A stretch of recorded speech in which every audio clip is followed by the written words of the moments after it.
Yan, so good morning. And I'm here now at grade 9 Orchids Room. And grabe, hindi ko akalain na gagawin ko ulit to. Kasi actually we did face-to-face na. Pero dahil nagkahabol ng lessons, and asynchronous ngayon, that's why I'm recording this lecture on our second lesson on AP8. Grabe, ang bagal natin, no? Because of there's so many grown-ups. And masyado tayo nag-focus sa Heograpiyang physical. So, ngayon pa lang tayo sa Heograpiyang Pantao. So, looking out for Nara and Mahogany. This one's for you. Ayan. Naway nanonood kayo nito kasi mag-exam na tayo pagbalik next week. Wala na atrasan yun kasi naghabol tayo ng lesson. So, yun na nga. Tuloy natin yung topic natin about Heograpiyang Pantao. But I will go back to the start so that I could use this on the next generations, I guess. Kasi, yun nga, they use this as a review of my lectures on geography and history, of course. So, hindi na ako AP Club Advisor pero hindi ko napalitan yung title ko dyan. So, okay. Sige. So, ano nga ba yung MELC natin ngayon? So, dapat MELC week number 3 siya, diba? Pero, here we are on MELC. Dapat week 6 na tayo Pero, anyways, ayun nga, napapahalagahan natin ang mga natatanging kultura ng mga rehiyon, bansa at mamamayan sa daigdig na kinocompose ng lahi, pangkat, etnolingguwistiko at relihiyon sa daigdig. Okay. So, actually, I always ask students, actually lahat na yata ng students na ito tinatanong ng question na ito, sino ba yung may kultura sa kanilang 6 dapat yan, pero 4 lang yung kasya sa PowerPoint. So, we have the Chow Chow, in memory of my former Chow Chow, kaya like ko siyang sinasama dyan. Then, we have Stones. Then, we have Sherlock Holmes. Halatang si Sherlock Holmes. RTJ, yes. Then, we have a caveman right there. So, sino ba yun sa kanila may kultura? Because, there's always this misconception about culture na, siya lang yung may kultura, cultured siya. Pero, actually, what is the definition of culture ba? And looking at this 4, you could derive what is the meaning of culture if you got this correct. Like, sino ba yung may kultura sa kanilang 4? Well, ang kultura ay it's a way of living. So, correction sa mga naturuan ko noong unang taon ko ng pandemic, yun. Online class, I was quite na-update yung definition ng kultura sa akin nung nag-MA ako. So, simply put, it is a way of living. So, it came from our anthropology/sociology class in master's degree. And I'm thankful kasi lumawak talaga yung mind ko. So, the way of living. So, ibig sabihin, anything na may living thing is cultured. Kasi, ang kultura ay yung paraan natin ng pamuhay nila, Tagalog. So, the moment you were born here in this world, you have culture. Like, paano ka huminga, paano ka, like, kung bata ka, or sanggol ka, diba, parang, it's a human instinct, or anyone's instinct, animal, or even plant, they have this certain way of surviving. Like, yung sanggol, iiyak siya, yung animals din, di ba? Umiiyak sila when they got hurt or they got something to communicate of. And plants, actually, nabasa actually ako na may sound silang imi-emit actually, but it's not pickable by our human ear. So, ibig sabihin, kung yun ang definition natin ng culture, lahat ng may buhay ay may kultura. So, dyan sa ating pictures, we have the Chow Chow. Yes, kahit animal siya, cultured siya. Then, we have Sherlock Holmes and we have Caveman as someone who is cultured. Dito pa lang, actually, I'm trying to basagin kasi yung misconception natin about being cultured. Like, or civilized, as we term it.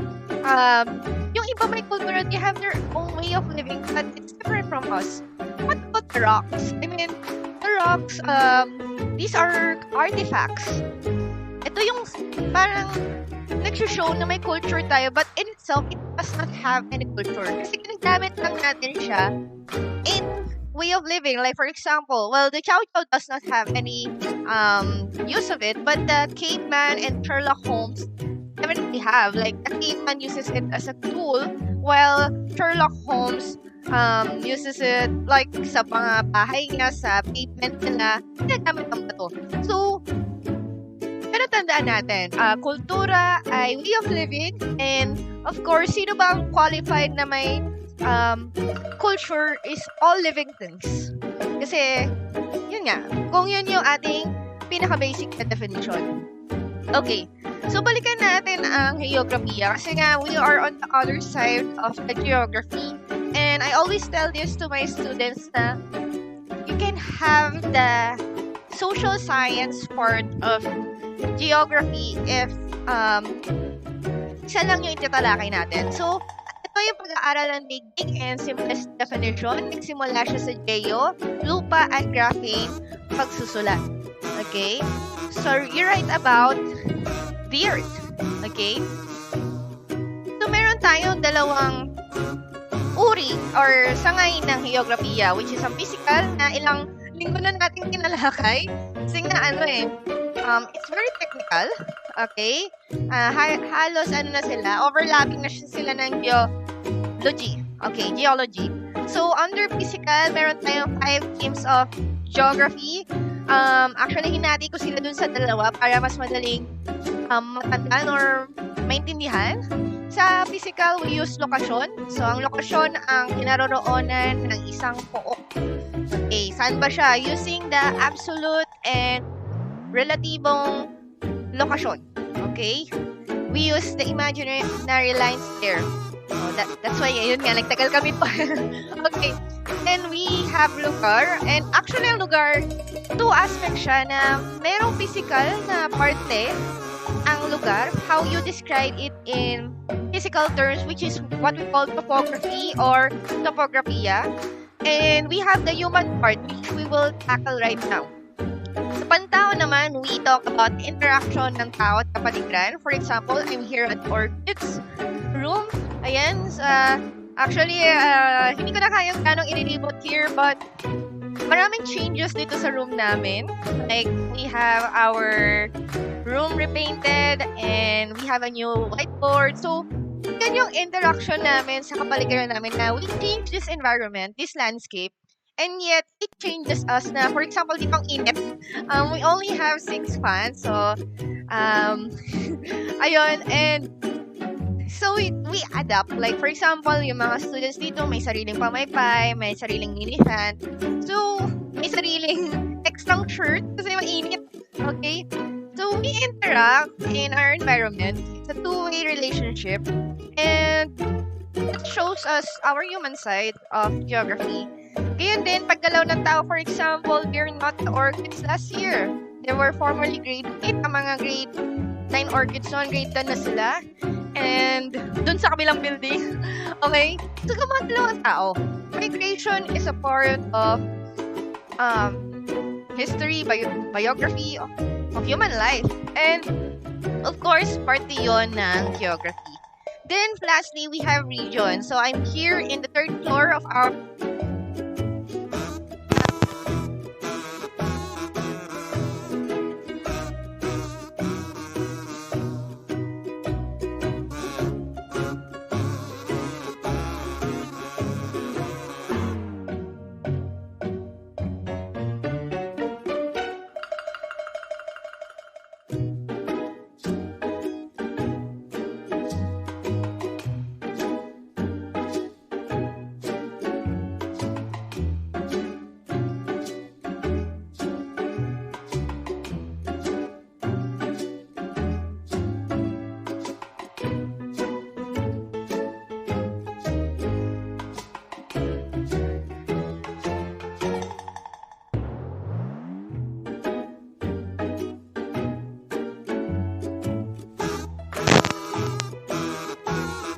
of geography. Like, how do they interact with their environment? Like, for example, sige, unahan na natin to, yung lampak ilog ng mga ancient civilization, they are molded and are molding their environment back then. Paano sila gumalaw? For example, the human migration, kung naniniwala kayo sa evolution, Africa. Lucy came out of Africa, the Australopithecines, and they went out of Africa and using yung mga what do you call it? Land bridges. If you believe on the Bible, you believe in the story of Noah, and then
these people that they encounter. So they're the Caucasoids or the Caucasians.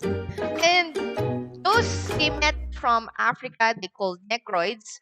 Okay, so for the sake of lesson na natin gagamitin itong terms na to, please do not use them outside. Kasi nga, this is very derogatory terms. Ayan. We have the Chinese, the yellowish skin people as Mongoloids.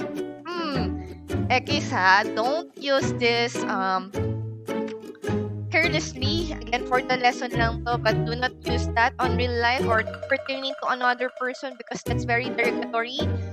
But yun yung tinerm ng mga anthropologists dati.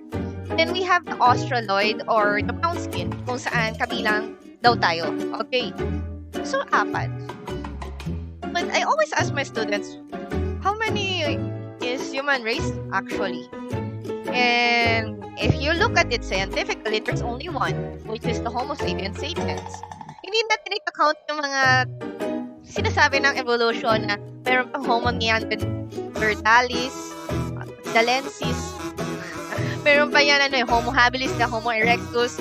No, yung current na Homo na genus na species or scientific name ng humans is actually Homo sapiens sapiens. So, if there is only one na kinikilala ang science ngayon, then why we have this in AP? Diba? And I explained is na we have to understand how people are racist. Why are they discriminatory if there is only one and they still stick to this old belief? Pero sa totoo lang, honestly, if you look at it in scientific historically basis, the Europeans used this. They promulgated it. They believe on it because they believe that they are superior to other races. They are the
DNA. We're all humans.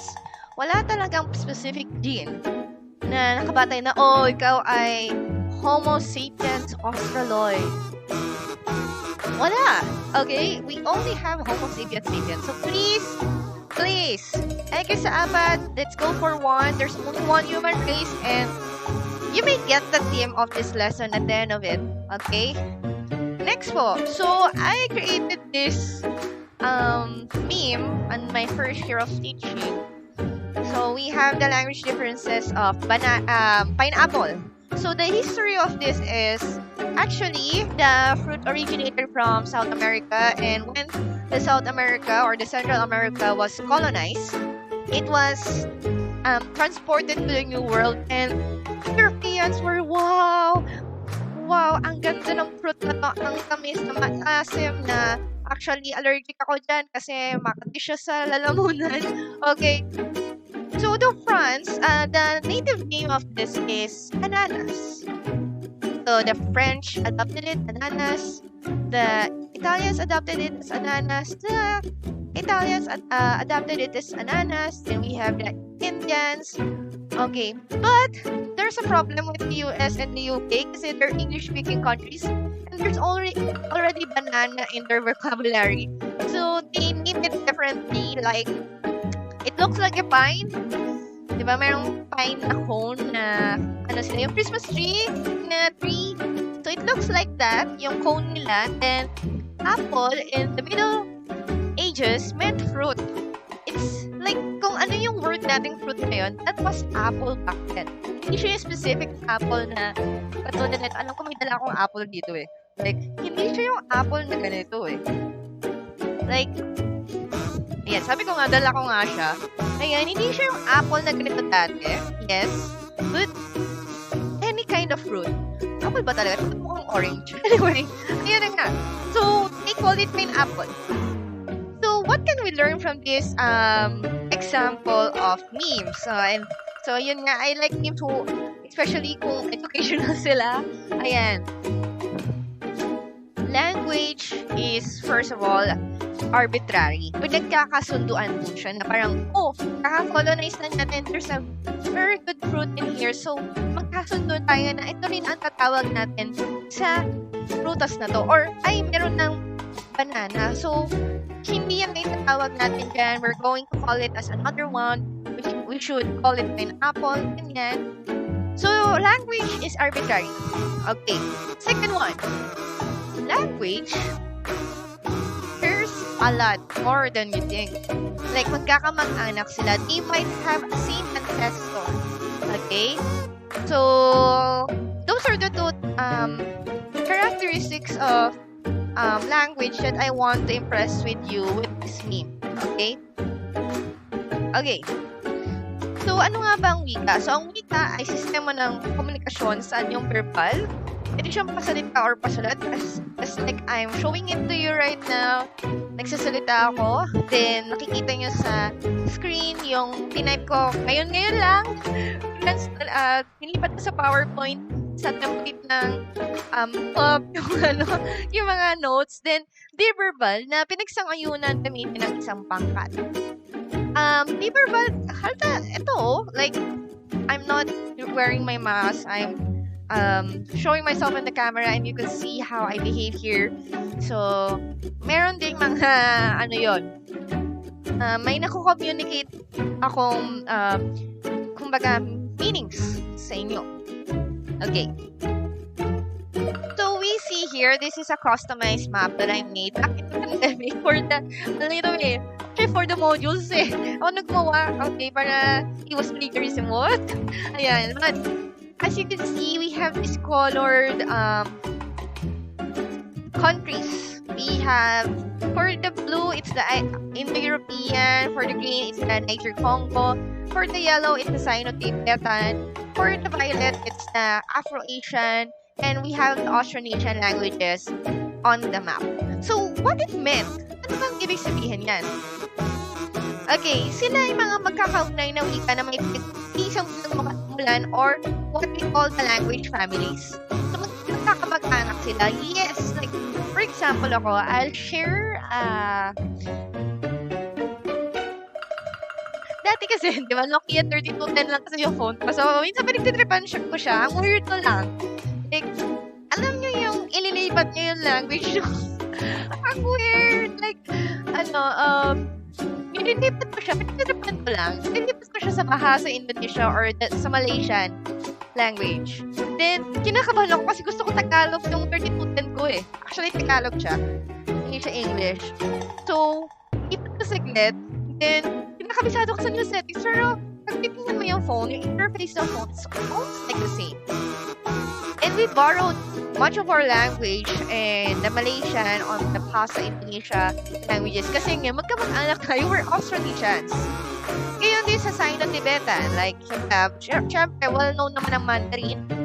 Ayan, na-share din siya sa Korea and Japan. But as you can see, gray yung Japan and Korea kasi homegrown yung kanilang mga languages. Kaya yung Japan, ang hirap niyang sulatin, ganun. Yun. Afro-Asiatic also, yun nga, if you're familiar with the Hebrew language, nakakatuwa yung story nga, to be honest, yung Hebrew. Siyempre, may influences din siya ng mga karating lugar niyang lengguwahe. We have the Indo-European. Actually, ang sad na, I really like the subject back in college, but our prof is not teaching, so, okay, yung Indo-European languages, you would see how awesome it is na from the Latin. So, Latin came from Greek. Okay? Or may nag-borrow lang siya ng certain parts. But when the Roman Empire broke down siya, diba? Kasi nga, nag-call siya. Bakit ka natutuwa ako? Sorry. Like, ayan. Pero talaga pag na-fall, napupok down. Okay, natuwa ko sa sarili kong joke. Ayan. So, ayun nga. Indo-European, from it came the Romance languages. We have the Italians, the French, we have the, although yung English, they have their own, story, but it is also influenced by the Anglo-Saxon, which is the German, and the French. So, the Spanish also, the Portuguese, these are actually magkakamag-anak. Magkakamag-anak sila. Way up to the Indian subcontinent, Sanskrit. Kasi nga, Indo-Europeans din yung mga ancestors nila. So, magkakaunay sila. I searched for another term for it, but there are really some words na talagang pareho in another language. It is what we call cognates. Now, I would like to show, hindi ko na include sa PowerPoint, pero actually there are two perspectives on how it came to be. First one, of course, being a Christian, I advocate for the Bible, which is the Tower of Babel. Ayan. Ang Tower of Babel, yun nga, it's when God had a proto-language back then, and people used it to magkaisa sila to their own means, and so that para hindi matuloy yung masama nilang plano on forming a ziggurat, building a ziggurat that could reach heavens and exalt themselves, God intervened Himself and nag-ibig niya yung mga lengguwahe. That is why, I firmly, strongly believe in this, and okay lang if you don't. Kasi, if our scientists, our linguists are so smart, to be honest, but come on, I look up to these academics, but why can't they find the root or the proto-language that I talk about? Like, ninuno ng lahat ng lingwahe. So, kasi meron to may mga cognates, may mga language families, and they are eerily similar to one another in some aspects. But, kung hahanapin mo na yung nag-iisa, you cannot locate it. So, there must be a divine intervention on this. Of course, there's also the scientific explanation wherein, ayun, yung tao, ang daming teorya dyan na aralin nyo na lang sa senior high. Kasi dun sa komunikasyon, sa wika, at politika, hindi discuss nyo lang naman yan. Okay, there's this different theories na, yun nga, yung teoryang bawaw, teoryang kung saan ginagaya daw ng tao ang kapaligiran, ine-express niya rin din talaga yung emotions niya, like, gano'n. Yun, so, yes. And meron din daw na, ayun, mostly ganun kasi yung, sa parang, the people try to imitate the nature, they try to express themselves, that's why, nag-invent sila ng ganitong languages. Hindi talaga ako fan ng evolution niya, like, I don't know about this evolutionists, but hindi mo mas ka-proud na, wow, like, you've been smart from the beginning and not a trial and error product. That was I don't know. Feeling nung iba kaya parang ikaka-flex nila yung pinaghirapan natin kung nasan tayo ngayon. Pero sa akin, nakaka-flex na matalino na tayo from the start. Okay.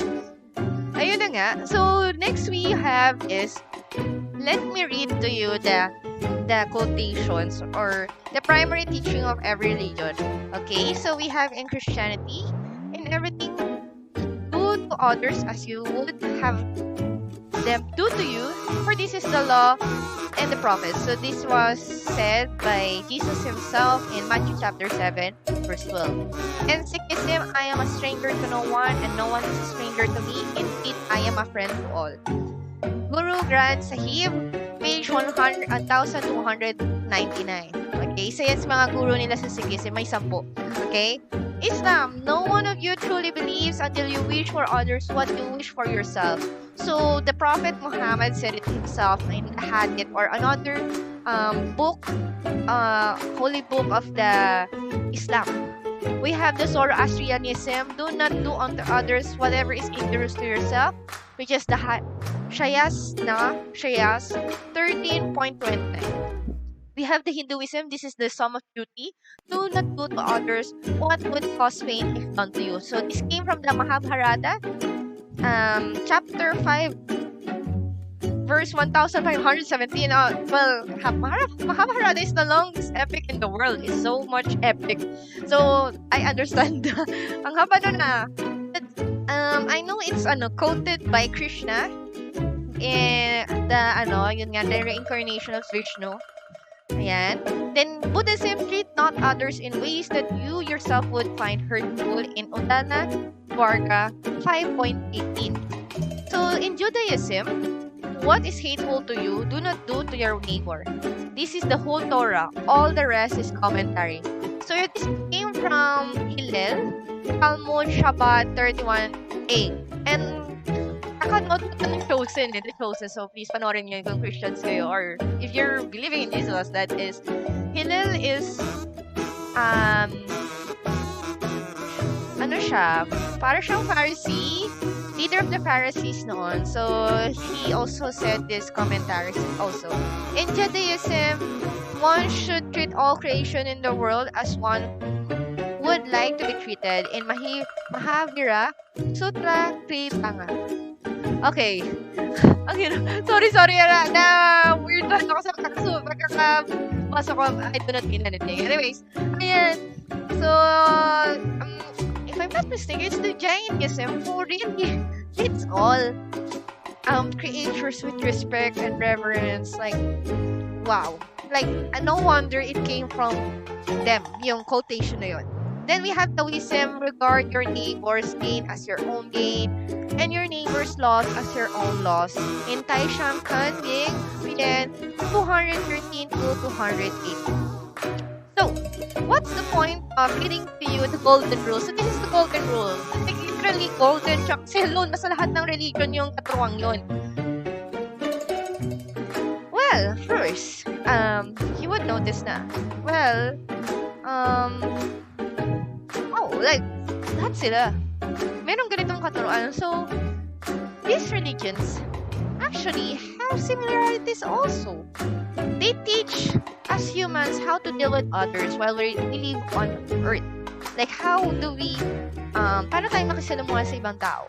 How to treat others just like we treat ourselves. So, it would guide us on doing what is good, on doing what's beneficial for all of us. So, yun nga, una, they are similar than you think. Second one, they teach us how to conduct our lives. That is why religion, from religare, kilala ko yun, like, laging binamention siya ni Ma'am Maloy as the basis of religion, or meaning pagsasama-sama. Ito yung kalipunan, kaya pagsasama-sama, kalipunan ng mga paniniwala at ritual upang sumamba sa isa o higit pang makapangyarihang nilalang. Most religions have that aspect that they actually serve a higher being, and meron silang mga rules and ritual, meaning mga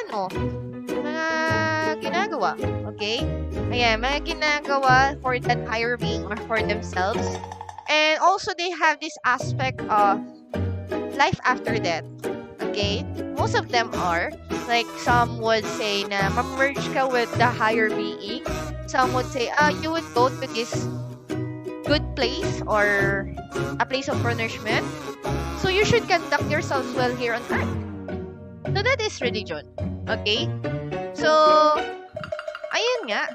So we have this, kumbaga breakdown of the world population, which, ano ba yung mga religion nila? We have Christianity as 33%, Islam as 24%, hindi nagkakalayo, no? Hinduism as 14%, Buddhism as 6%, Sikhism has 0.4%, this is recent, 2020 itong kinuha ko, Judaism as 0.2%, Jainism as 0.1%, and others are 22%.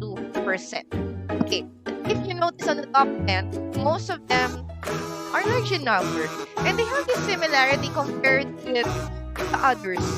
Or actually, include na rin yung Judaism with that. Because actually, kaya sila marami is we have these two kinds of religion. We have the universalizing. So, universalizing, they believe that they should share what they believe in. So, for example, in Christianity, we have the Great Commission in Matthew. Sa dulo ng book, there's a verse that go ye therefore and preach the gospel to all nations, baptizing them in the name of yan. Okay, hindi ko mabilis sa ito. Oh my God, guilty ako. Kailangan pasaduhin ko talaga yun. Kasi Great Commission yun. Ayun. And the others, like Islam have this concept of shahada. Shahada is like confessing that Allah is your Lord. Okay? If you prayed that prayer, then you believe on it, then you're considered a Muslim. Just like with the sinner's prayer with the Christians. Like we also have this sinner's prayer na even I really prayed on it. That's why I got saved. Na talagang kinonfess ko na si Jesus ang aking Lord and Savior. Okay. That is universalizing. Then we have ethnic. So, siguro pa sabi na natin pinakamarami dito would be the Judaism. As far as I know, they're not accepting converts kasi they are the sons, they are the descendants of Abraham through Israel. Kaya sila talaga yun. Actually nga, if you look at the Bible, there are at odds with the Samaritans or those na mga mag-anak nila. Like, come on, yung 10 tribes or the 9 tribes, the 10 tribes na backslide during the capture of the Babylon under Nebuchadnezzar. Nakipag-asawa sila sa iba pang mga lahi, mga Canaanites, ganyan. Then pagbalik ng mga Hudyo, na mga Jews, hindi na sila talaga okay. So, ganun yung ethnic. They're not allowing others to convert into their religion. They believe that they are the ones who are chosen by their God to be the recipient of that religion. Kaya tatlo konti lang talaga sila. So, lastly, we have ethniko. So, ito yung pagkakilala ng isang tao na binubuo ng lahi, wika, relihiyon, at kasaysayan. Okay.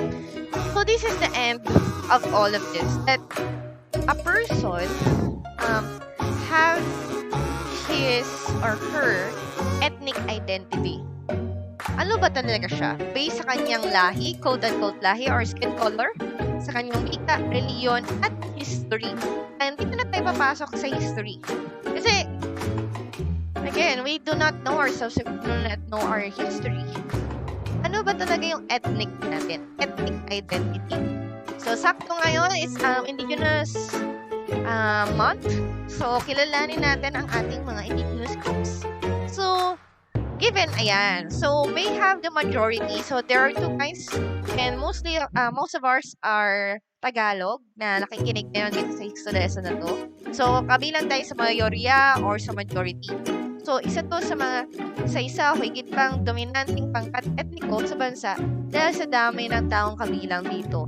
So, dito sa Pilipinas, we have what we call the Tagalog. Okay? So, ayan. So, Tagalog po ang majority dito sa sa bansa natin. So, sa other countries, you would see naman, wari, pag nag-search kayo sa kanila, pag nag-search kayo sa kanila, makikita nyo rin na talaga agad na, ito yung majority kasi andito sila okay? Or yun yung majority ng population nila or ayun yung language na ginagamit nila, kung kanino yung language na yun. Okay? Sila rin yung powerful, sila yung lagi na-elect dun sa country nila. Okay. Meanwhile, the minority is yun yung mga maliliit na pangkat etniko. So, yun yung mga indigenous natin. Okay? Na we celebrate during this month of October. And, ayun nga, walang nakakahigit sa kanila. Okay? Sadyang, konti lang sila yung talaga yung nasa sidelines. History has been not so good to them. Okay? So, bottom line, ayan, I am at my end of my Histolesson. So, what is the bottom line of all of this lesson na to? Like, what's the point, ma'am? We are studying this kind of differences. In grade 8, actually, I introduced to them an activity. Napaka-absurd yun sa una. So, I have them bring eggs. Dinesignan nila, pinangalan nila. Nagkaroon ng personality ng yung egg. Pero sa dulo, pinapasok ko. Yes, I mean, yes, that's a very evil thing to do. But what's the point of the egg? Like, para saan yung binuwis na buwan ng egg nila? It's for them to learn. And actually, I've been checking naman yung mga worksheets nila and I got the lesson, right? Na sana you, as viewer of this Histolesson, also got it. Like, we talk about differences of humans. Pero bottom line, we're all the same than what we thought. Diba? Like, parang, okay, fine, siya ay brown skin. Ako ay brown skin. I speak Tagalog, tsaka English talaga. And ang religion ko is Baptist. And ayun yung ethnic identity ko. Okay? I belong to the majority group. Pero if you itabi nyo ako sa ibang mga religion, itabi nyo ako doon sa iba yung so-called lahi. Oh, come on, I have a best friend who is an American. So, ayun, iba man kami ng kulay ng balat, di ba? Kahit na may mamit tayong indigenous person dyan, or yun nga, iba yung lingwahe. Like, for example, I should have known Bicolano kasi my mother is from Bicol, pero hindi ko siya natutunan. Okay? Wala akong pinagkaiba sa kanila. We're all humans. Kaya nga, I really stress na una sa lahat, we all have culture. We are all cultured. Then, we are all Homo sapiens. Ayan. Kasi, if we look at this way na we are more similar or we belong to one race, then may iwasan ng discrimination, ang racism, ang conflict sa religion, and yun nga, mas maaalagaan natin yung mga minority groups natin. Kasi, we're all the same. Sabi nga dun sa The Golden Rule, you should do unto others what you want to be unto you. Kung nakikita natin yung sarili natin sa kanila, then we would treat them as we treat ourselves. And of course, syempre, di ba, we deserve some self-love also. So, it's a triangle, di ba? We honor God. Yun nga yung first 2 commandments, di ba? Doon yung nakahang daw yung all the law and the prophets. You should love yourself. You should love God and love your neighbor as yourself. So, with that, I end this Histolesson. And Nara and Mahogany, next meeting, we will have a quiz. A test. Hindi pala siya quiz. The second post-test. Wag na kayong umangal. Late na tayo. And for the mangrove and the molave who is watching right now, napakasipag po. Pero yun din, post-test din tayo. Pero yung next lesson na. So, ganun tayo ka-advance. Okay. With that, thank you. So, here live on Great Orchids Room. So, I'm Mamara signing off.